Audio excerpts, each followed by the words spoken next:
steady getting taller. Vallejo. You don't understand. Are hemorrhoids contagious?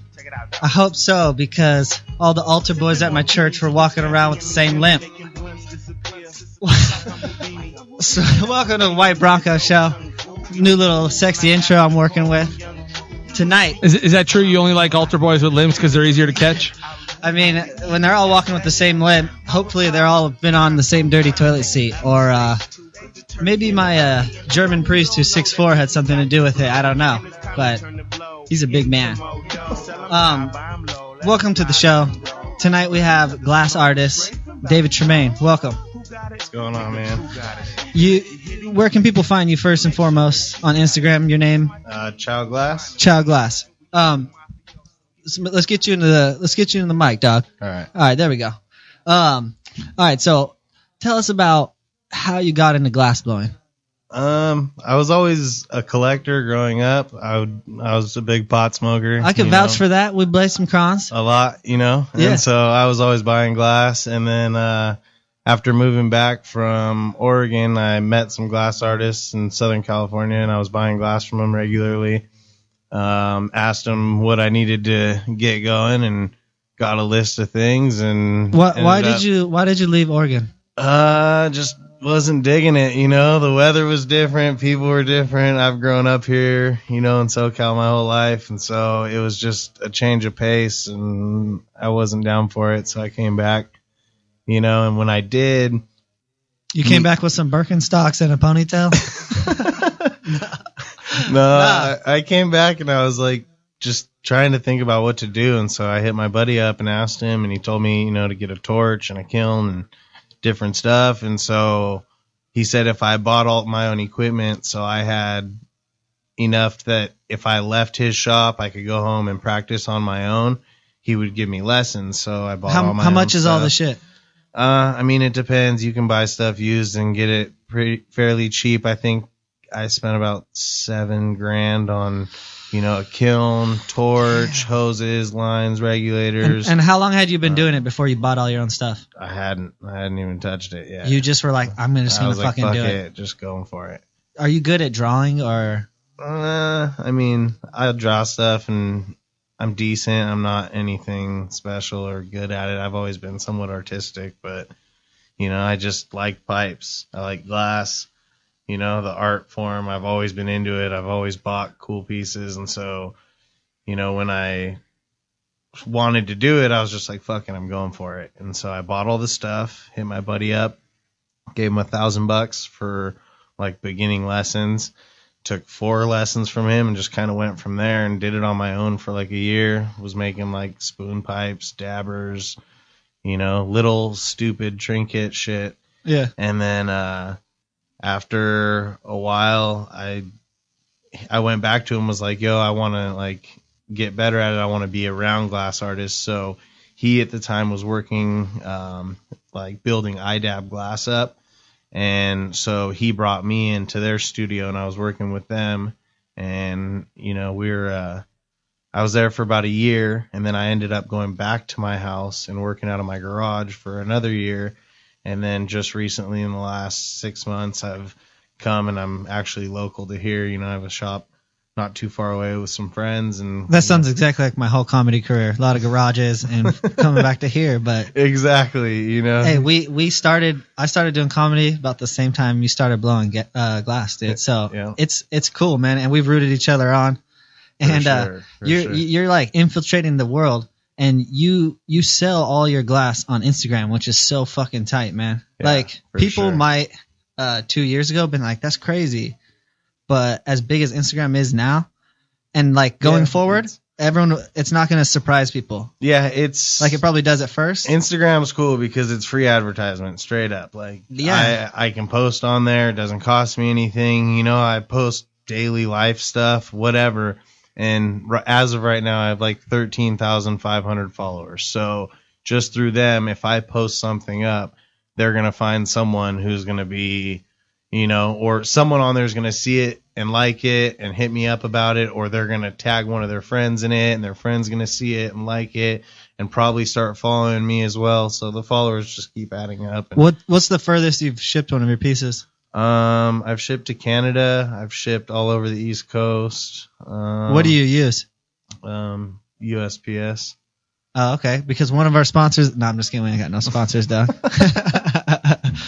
All right. Hey, so getting in the world, you have a business through Instagram, which I love because the shit is good. You know what I mean? So it's just selling itself.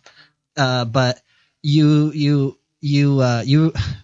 I guess I don't want to relate this to your business, but somehow you on Facebook started following this group of trolls. Okay. And these group of trolls were kind of in the glass industry, but we don't have to mention any names or anything, but they just started trolling people together. These, I guess, let's just call them a group of stoners. Yep.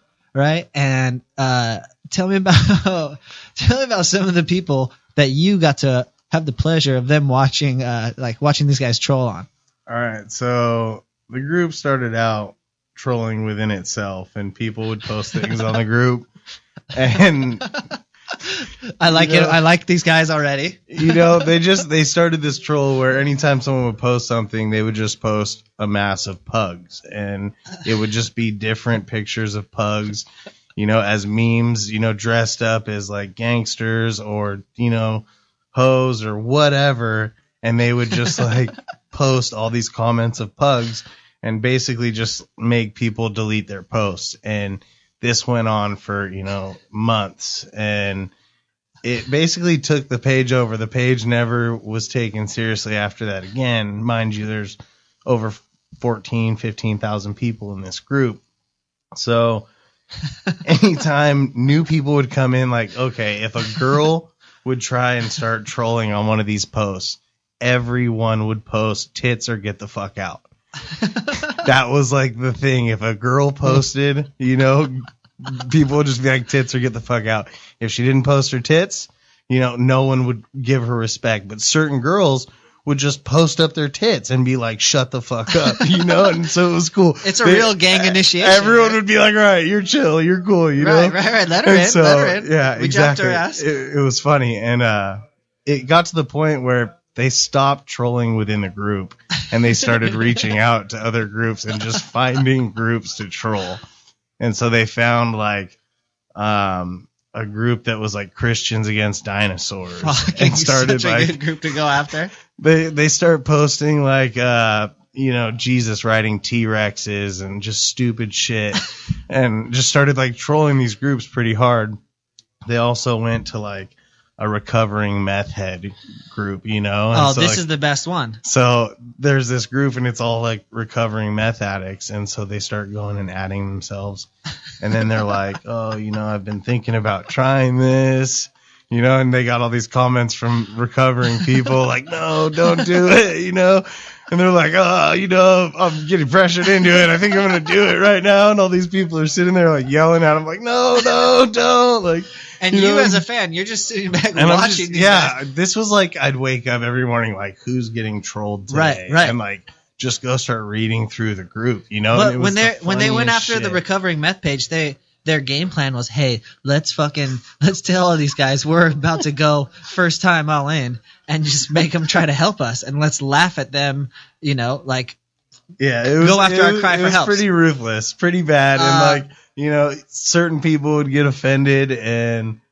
whatever, but to me it was just like, oh my god, shock factor. I'm telling you right now, I'm a fan of this group of 14,000 people. Okay, I love these fucking people, but the reason we're talking about them is because they got shut down a week ago. Yeah, and you don't want to even say their name because you want them to make a slow, creepy fucking comeback, like on the down low, and that's like they have a strategy of how they're gonna come back.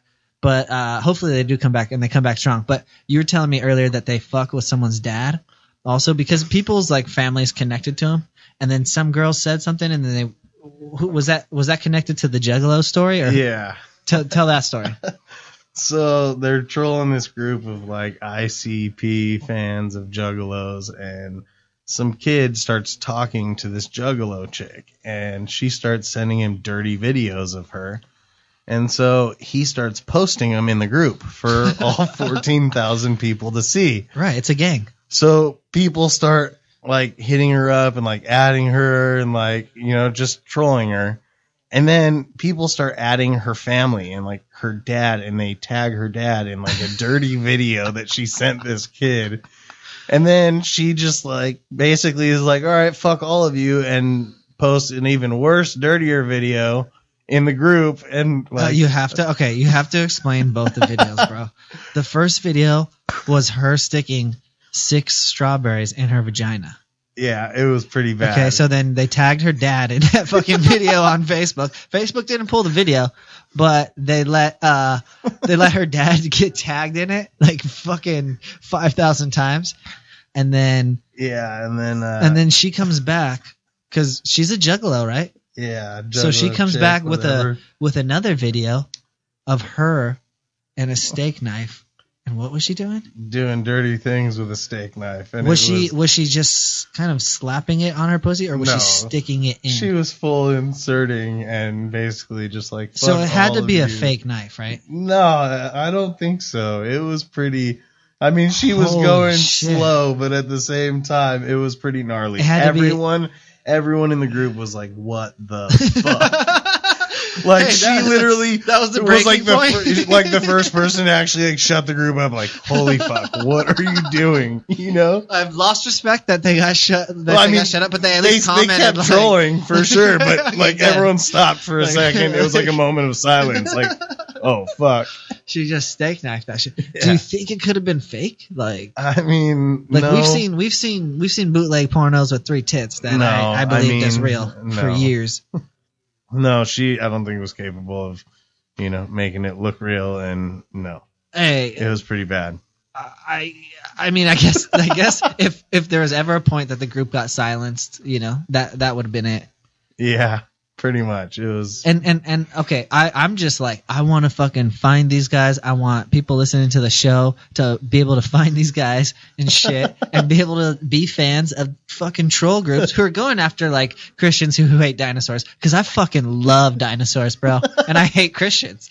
You know what I mean? And that was the first group that you told me they went after. So I'm like, how are we gonna find these guys? Come on, just give us like some street knowledge, social media shit of how we can find these guys as they slowly make their rise back. I mean, it's a glass connoisseur group. it's a group on Facebook of glass All right. collectors. So tell me about the community. Like the glass, is it small? Is it a small community? No, it's actually growing a lot. It was a smaller community, but in the last few years, the scene has blown up a lot, and it's become a lot more mainstream with marijuana being more legalized, and all these big events, the cannabis cups, and all these kind of things that blow it up more mainstream. Every time they do that, you need something to smoke your dabs or your weed or whatever out of, so people start looking into glass, and then they start seeing the artistic side of it, and there's more than just a pipe. There's sculptures that don't even look like pipes that are thousands of dollars, pieces that range anywhere from $100 or a couple $100 all the way up to pieces that are $50,000, $100,000. There's pieces that have been sold for, that much money, and they're simply just bongs that have insane amounts of work into them, and people have built up names for themselves, and there's rarity to the pieces, and they become like a collector's market, Right. And so it's crazy to market. You were at the last Cannabis Cup doing a live. No, at the Chalice Cup in San Bernardino. And for the last 2 years, they've had a bunch of glass artists that have blown glass like on the spot, and people can come watch pieces be made, and it's pretty cool. So they do that during the event while it's all going on. That's sick, dude. Yeah, it's pretty dope. So since they also legalized gay marriage, what's up with the glass butt plug game? Has that shit been blown up? I don't know. No, I have yet to be hit up for any kind of glass toy orders.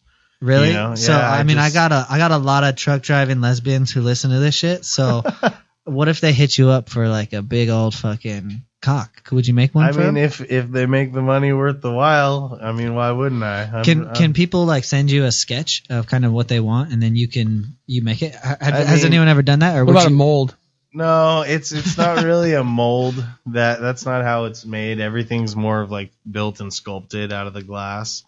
And so, What if we did one of those cock plaster kits and gave you that, and then that way you could caress it and feel the curves and use that? I mean, it could definitely be sculpted and all that. It's not really my first choice of what I'm trying to make. I'm definitely more interested in making pipes. I mean, have you arrived as a glass blower if you haven't made a cock yet?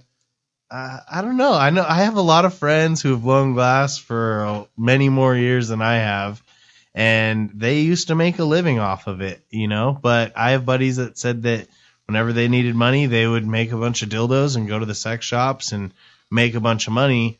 But the game has changed because Are they hollow dicks or are they solid glass? No, solid. But the game changer was back in the day you could go into the shop and get $50 for a glass dildo. Now that same sex shop can order one of those from China in a box with a picture of a stripper or a famous porn star And on SARS. it in a fancy box and everything for like $20, you know? And so it's like Fucking China. they don't care that, you know, some glass blower made it, and so Right. you know, they're just like, oh, dildo, cool. You put that TLC into those dildos, man. Imagine a I chick. haven't. I have imagine friends who have, a though. chick knocking her teeth out on a fucking glass dildo. Oh man. Or just chipping a tooth or something, just of webcam girl. Hey, the trolls would have a field day on that. That would be awesome. Who else did they hit, man? Like they would hit slutty girls. Yeah, like They're a sexist group of guys. yeah, they just like trolling people, and it was just so many of them. You know, it was just Hey, going after out of people's control. dad is fucked up. It is, dude. It is definitely. Hey, but honestly, I'm still kind of shocked by that girl's response. You know, Dude. I was silenced. I was silenced. For sure. The silence hit hard. But I feel like the first person to say something is probably fucking hilarious. Oh man. It's a shame that group got shut down, but it was only a matter of time before it happened. You showed me like one of your newest pieces. It's a fucking like Floor jack. it's a floor jack. Yeah. It's so sick. Yeah, definitely. I spent over 40 hours working on it. I just finished it yesterday. When I started building it, it's something completely different than my usual glass that I make. It's called networking. So you build a basic piece in the middle of it, and then you build some sort of artwork by framing around that piece and building around it to make it into whatever you want it to be. And so I made the piece, framed basically what looked like a floor jack around it, and then with a bunch of little like bridge work, you know, just connected a bunch of little bridges and flat cane pieces and all that to fill in around it and make it look like a functional jack. And it's even got wheels on it that it rolls. It's got a removable jack handle that ends up being the mouthpiece. The actual jack lift plate is where you put in your nail to smoke out of it. So it's a pretty cool little piece, but it's got a lot of work. It took me 40 plus hours to build it, and I was thinking it was going to take me about 20. I mean, is it smart to tell people how long you spent on it when you're putting prices on shit? You don't care? I don't mind. That's gangster. There's a lot more to the pricing of the piece than just how long it takes. Yeah. You know, material costs, the cost of oxygen, propane, you know, the shop, how long it took me in like days, to electricity of having my kiln going. You know, if I can prep a lot of a piece without a kiln, that saves money for me because I'm not running my kiln. There's just so many factors to pricing a piece, you know, so it doesn't matter. And it's a piece you can smoke dabs out of? Yeah, definitely. So are a majority of your pieces for dabs only? I mean, you can smoke whatever you want out of them. Most of them are made for dabs, yes, but you can put a bowl in them and smoke weed out of them if you want. It's more of the dab community that targets these kind of pieces, really. Yeah. You know, so I mean, a lot of people, when dabs became popular, switched over to like all dabs. What year was that? I don't know, It depends because it's like different areas have changed differently. I've been constantly dabbing since 2012, and I don't even think it was that long. That was like I had dabbed long before that, but on a daily basis, dabbing since like the beginning of 2012. There's a lot of people who switched over completely to dabbing and don't smoke much flower, but I feel like a lot of those people are going back to smoking flower too. I've started smoking a lot more flower lately than I used to in the past. It's just kind of like it's always good to switch it up. Yeah, it's always good. Might go through blunts for like 6 months. So, yeah, exactly. So you can smoke whatever you want out of the pieces. Yeah. It's just, your preference. If you want to smoke flower out of it, go for it. That's tight, man. You got a shop with 2 other dudes? Yeah. And is it competitive and good? Or is it just what's the environment like working with 2 other people? It's not competitive at all. Like we all have. Do they? Sorry to interrupt. Do they sell on Instagram also, or do they sell a different way? No, they both use Instagram mostly. One of them works during the day. I work all night hours because I'm not down for the hot Southern California heat plus my torch and my kiln, and I don't have anything that stops me from, I don't have a family and kids that I need to be up in the morning and all that. So I just work nights and sleep during the day through the heat, and that's mostly how I do it. My shopmate has a girlfriend and dogs and a bunch of stuff to do. So he's daytime all the time. He'll get there at 10 and work through the heat and work, all day long. And then I usually get there 8 p.m., 9 p.m. and I'll work all through the night until morning. And then our other buddy does it as like a side job. So he'll get off work, and if he doesn't have his son, he'll come in and work for, 5-6 hours at night and then go home, go to sleep, and get up for work the next day. So it's like a barber shop. You guys got music. Yeah. You've had some bitches in there a few times. Dude, yeah. We do it up, We got music going. You're smoking in there. Yeah, our one buddy builds cars, and so we have a good time. It's a hobby shop more than anything. We might have to set up a comedy show there sometime. I don't know if there's really like a setup for, staging and all that. All right, well, I was just trying to get my foot in the door. I mean, you can definitely come hang out. For when the bitches are in town. Hey, yeah, you can definitely come hang out, bring them by. Hell yeah, dude. So people can find you on Facebook, Chow Glass. No, Facebook made us change all of our names. They kind of like attacked our industry and were like, you guys are not allowed to use business names, and shut everyone's Facebook down until they sent a picture of their ID and like made it their real name. So now it's just my real name, David Tremayne. But on Instagram it's Chow Glass, or it's Chow_Glass. Hey, let me ask you a question. You said dabs started getting really big around 2012. Is that because like weed clinics started opening up everywhere too?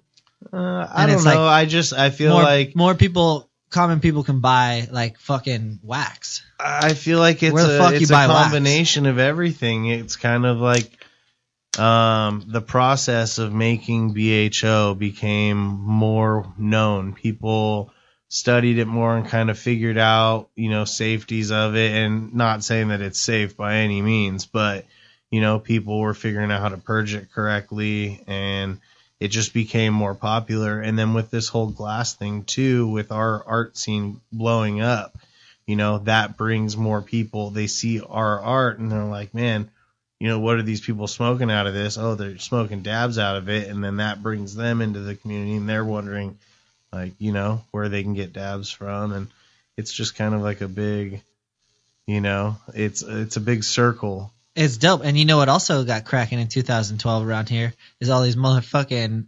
unlabeled rub and tug massage parlors, dude. Those things popping up like fucking everywhere. Those and weed clinics is great. Yeah, there's a lot of weed clinics. There's a connection there. I mean, the rub and tugs, I got buddies who are about that. I've never been a fan. Okay. But I got buddies who do they have any fucked up stories? I mean, I imagine. I have They've never had like a butterfly knife held to their neck and shit? Not that I know of. Not that I know of for sure. What you got any good stories about one of your buddies there? No, I mean, I know of a buddy, and every time I'm with him, he's like, "Oh, let's go get a massage. Let's go get a massage."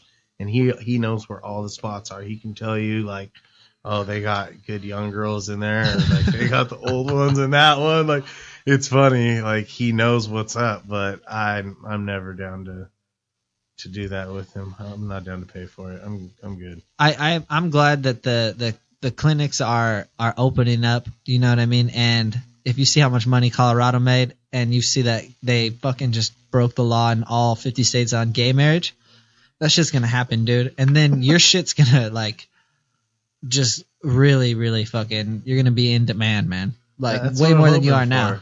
That's what I'm hoping for. I'm hoping that more collectors get into it because there is a huge collector's market for it. Yeah. You know, it's all one-off art. You know, when I make a piece, I don't remake that piece twice. And it's a big difference between going to a smoke shop and buying, you know, a production piece from any of the hundreds of companies out there. You know, when you buy from an artist or buy from a shop that supports local art and supports heady work and just work that's one-off, work that's not reproduced. And even there's a lot of guys out there who make the same piece, but they'll make it in different colors or different sizes and styles. And, you know, so it still becomes like, you know, a 1 of 100. There's these honey bears out there that there was only 100 of them made, and they've become really hard to get because the people who have them don't want to get rid of them, and people have paid huge dollars, like, you know, 5-digit, really? You know, and 5-digit and up, like, for these, they look like little honey bears, but they're little bongs, and there's less than 100 of them now because some of them have probably been confiscated or tipped over and broken. But do you think you could sell something like you made that piece that's a car jack? Mhm. And my friend who smokes the most dabs out of anyone I know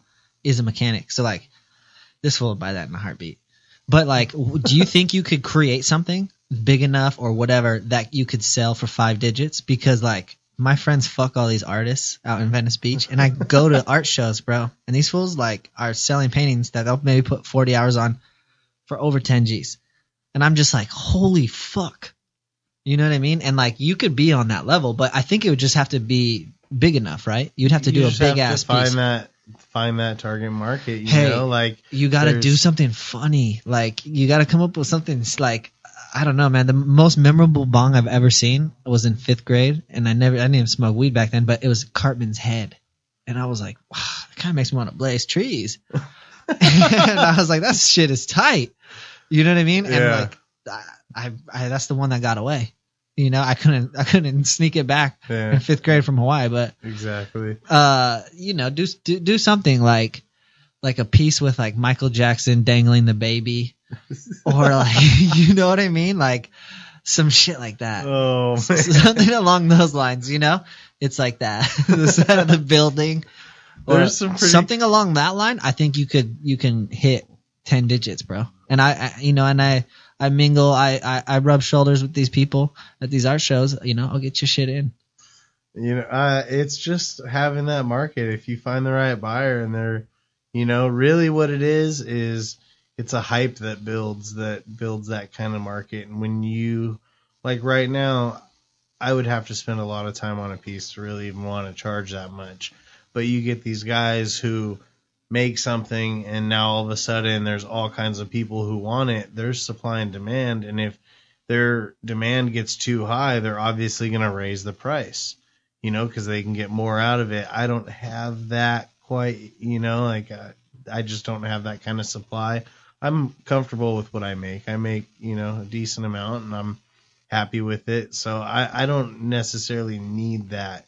You know, and I have fun with what I do. I switch it up all the time, make different stuff. So it's a good time. You know who David Chow is, the artist? No. Oh man, he's good, and his work is great. But he did something for Facebook before they got really rich. Yeah. For just like they gave him shares, and then he became worth $400 million. So the way like he sells his shit now is like, it's fucking insane, man. Because he was probably selling it for cheap then, and now that he's got all this money, it's not worth it to him to make it for cheap anymore. Right, and now it's But if there's buyers who will pay for it, there are. It's only worth what someone's willing to pay. That's dope, man. But isn't that crazy that how that really just kind of like blew that dude up? Yeah, like that's for sure. that's the shit, man. That's crazy. Anything like Instagram, fucking gambling on Facebook. You know what I mean? And Facebook isn't even that big anymore. They're shutting down the best fucking troll group America has ever seen. For sure. Did they ever go any after foreigners or like any outside groups? They went after everyone.